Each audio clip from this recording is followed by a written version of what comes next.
आज इस धनवापुर की ऐतिहासिक धरती पर इस चुनावी चौपाल में हमारे समाजवादी पार्टी के कानपुर देहात जनपद के शानदार जिलाध्यक्ष भाई अरुण कुमार बबलू राजा जी, साथ में मंच पे विराजमान नगर पंचायत रनिया के चेयरमैन आदरणीय आर के दिवाकर जी, सीनियर एडवोकेट आदरणीय बालक रामपाल जी, सीनियर एडवोकेट आदरणीय अमर सिंह पाल जी, पाल महासभा के जिलाध्यक्ष अमर सिंह पाल जी, हमारे इस कार्यक्रम में उपस्थित, इस कार्यक्रम की अध्यक्षता कर रहे आदरणीय दादा लाला रामपाल जी, हमारे दो पूर्व जिला प्रमुख आदरणीय साधु यादव जी, आदरणीय बघेल जी, आदरणीय चंदीपासी जी, संत कुमार द्विवेदी जी, जिला पंचायत सीपूपाल जी और अनुसूचित जाति प्रकोष्ठ के जिलाध्यक्ष आदरणीय रंजन पासवान जी, यहाँ पर उपस्थित बड़ी संख्या में हमारी माँ शक्ति, पिता तो बुजुर्गों, नौजवान दोस्तों, साथियों, अभी बगल की सीट अकबरपुर की थी जिससे मैं समाजवादी पार्टी इंडिया गठबंधन से प्रत्याशी था। 13 तारीख को वोट पड़े। ऐसी कोई जात नहीं, ऐसा कोई धर्म नहीं जिसने हमें बढ़ चढ़कर वोट देने का काम न किया हो। तब ये स्थिति बन पाई है कि अकबरपुर पार्लियामेंट की सीट के बारे में all India media, Uttar Pradesh की मीडिया, जिले की मीडिया और मीडिया बोले न बोले, अकबरपुर का प्रत्येक आदमी बोलता नजर आएगा कि अकबरपुर से राजा रामपाल चुनाव जीत गए। ये चुनाव वास्तव में, ये चुनाव नारायण दास अहरवार को या राजा रामपाल को एमपी बनाने का चुनाव नहीं है। ये चुनाव उस अधिकार को बचाने का है जिसको बाबा साहब अम्बेडकर ने आज से 75 साल पहले एक वोट का अधिकार देकर रानी और मातरानी के वोट की कीमत बराबर करके भारत के किसी भी जात धर्म में पैदा हुए व्यक्ति को प्रधान से लेकर प्रधानमंत्री बनाने का और बनने का अधिकार दिया था।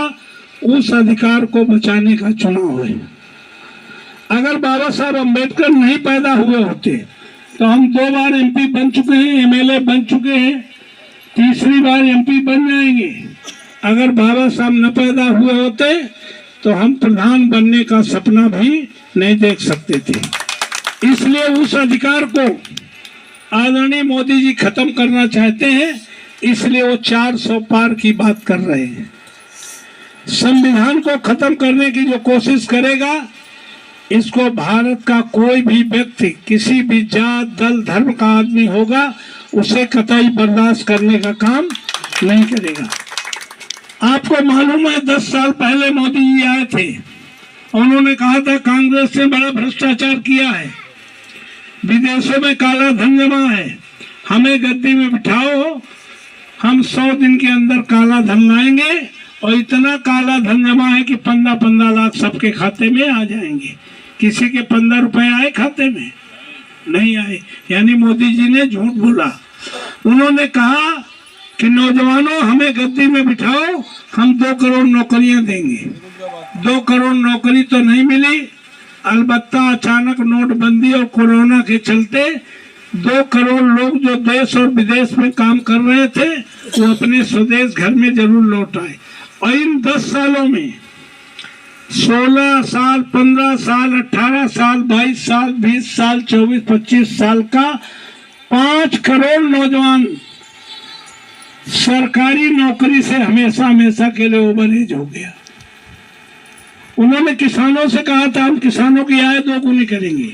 किसानों की आय तो 2 गुनी नहीं हुई, डीएपी यूरिया की बोरी जरूर 10 किलो कम हो गई।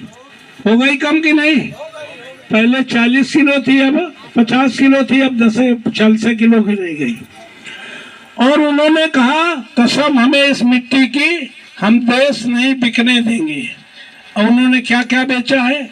एयर इंडिया एयरपोर्ट बेच दिया अडानी अंबानी को, रेलवे प्लेटफॉर्म पर बेच दिया अडानी अंबानी को, सेल और भेल बेच दिया अडानी अंबानी को, एनटीसी मिल ऑर्डिनेंस फैक्ट्री बेच दिया अडानी अंबानी को, बीएसएनएल पेट्रोलियम बेच दिया अडानी अंबानी को, डिफेंस कॉरिडोर बेच दिया अडानी अंबानी को। और अगर पश्चिम उत्तर प्रदेश और पंजाब के किसान 1.5 साल तक संघर्ष न करते तो थनवापुर में जो बीघा 2 बीघा खेती है वो भी सब अडानी अंबानी के नाम हो जाते। सब कुछ बिक चुका है, नौकरी है नहीं, आरक्षण में उनकी कोई दिलचस्पी नहीं है, संविधान बदलने की तैयारी है। ऐसी हालात में ये चुनाव ना डरने का चुनाव है, सत्ता से डरने की जरूरत नहीं है, ना बंटने की जरूरत है कि कुछ लोग सपा में चले जाओ, कुछ लोग बसपा में चले जाओ, कुछ लोग बीजेपी में चले जाओ। ये चुनाव न डरने का है, न बंटने का है, न मोदी की किसी नई गारंटी में फंसने का है। ये चुनाव सिर्फ और सिर्फ बाबा साहब अम्बेडकर के संविधान को बचाने के लिए। अगर कोई बिना डरे बिना रुके संघर्ष कर रहा है तो उस नेता का नाम पूरे देश में कश्मीर से कन्याकुमारी तक भारत जोड़ो यात्रा करने वाले माननीय राहुल गांधी हैं। और उत्तर प्रदेश से ही दिल्ली की कुर्सी का रास्ता जाता है। यहाँ इन सांप्रदायिक ताकतों को रोकने में किसी में सक्षम है, उस नेता का नाम माननीय अखिलेश यादव, उस पार्टी का नाम समाजवादी पार्टी है। जिस दिन से माननीय अखिलेश यादव इंडिया गठबंधन में शामिल हुए हैं, आदरणीय मोदी जी का सिंहासन हिलना शुरू हो गया है। उन्होंने सीबीआई जांच करानी शुरू कर दी। तुम सीबीआई जांच कराओ, चाहे ईडी से जांच कराओ, चाहे आईटी से जांच कराओ। अब राहुल गांधी और माननीय अखिलेश यादव, केजरीवाल डरने वाले नेता इसी 24 के चुनाव में तुम्हें गद्दी से उतारकर इस देश को संविधान बचाकर, इस देश के लोकतंत्र को बचाकर, आने वाली पीढ़ी का भविष्य बचाकर तुम्हें गुजरात भेजने का काम करेंगे। तो ये चुनाव निश्चित तौर पर इंडिया गठबंधन की आंधी चल रही है। समूचा दलित समाज बिना बटे बहन जी को छोड़कर बाबा साहब अम्बेडकर के संविधान को बचाने के लिए इंडिया गठबंधन के साथ मेरे साथ खड़ा हुआ था। आज हम अपील करने आए आप लोगों से कि हम एमपी बने हैं तो सब समाज से मिलकर बने हैं। इसलिए बाबा साहब अम्बेडकर के संविधान को बचाने के लिए यहाँ जितने लोग बैठे हैं, जाति से, दल से, धर्म से उठ करके इंडिया गठबंधन के प्रत्याशी आदरणीय नारायण दास अहिरवार के चुनाव चिन्ह साइकिल की बटन दबा करके बाबा साहब अम्बेडकर का संविधान बचाने का काम करेंगे। और जो हमारे ऊपर एहसान दलित ने सभी ने किया है उसको पूरा पूरा व्यवहार अदा करने का काम करेंगे। आज एक टीम को मैं बधाई देना चाहता हूं कि बढ़िया शानदार काम कराया है। हम आपसे निवेदन करने आए हैं कि अगर आपको लगता हो इंडिया गठबंधन ने और वायदा किया है, क्या वायदा किया है? आदरणीय मोदी जी ने 20-22 पूंजीपतियों का 16 लाख करोड़ रुपए कर्जा माफ किया है। इंडिया गठबंधन का वायदा है। उन्होंने आरटीआई से सूचना मांगी है कि पूरे देश के किसानों का कर्जा मात्र 2 लाख करोड़ है। कितना है? पूंजीपति 20 का 16 लाख करोड़ माफ किया है। इसलिए इंडिया गठबंधन ने कहा है कि हम पहली कैबिनेट बैठक में पूरे देश के किसानों का किसी भी तरह का कर्जा माफ करने का काम और गरीब महिलाओं के खाते में 1 लाख रुपए साल में डालने का काम करेंगे ताकि वो स्वाभिमान सम्मान से जिंदगी जी सके।